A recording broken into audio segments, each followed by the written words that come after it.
अमृत महोत्सवी स्वातंत्र्य दिन आपण साजरा केला त्यासाठी जो घरोघरी तिरंगा अभियान राबवलं त्याच्यामध्ये नवी मुंबई महानगरपालिका क्षेत्रातील सर्व नागरिकांनी सर्व पत्रकार बंधू सर्व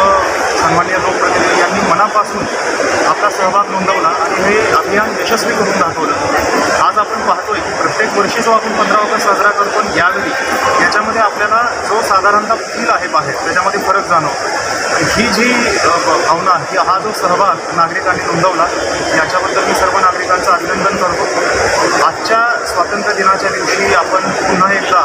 भारतीय स्वातंत्र्यासाठी ज्या सर्व शहीदांनी आपलं बलिदान दिलं त्यांचं स्मरण करूया आणि सर्वात महत्त्वाचं स्वतंत्रता दिवस म्हणून जे काही आपली मूल्य होती ज्याच्या आधारावरती जो स्वतंत्र संग्राम होता त्यातून सर्व तत्कालीन नेत्यांनी तो मार्ग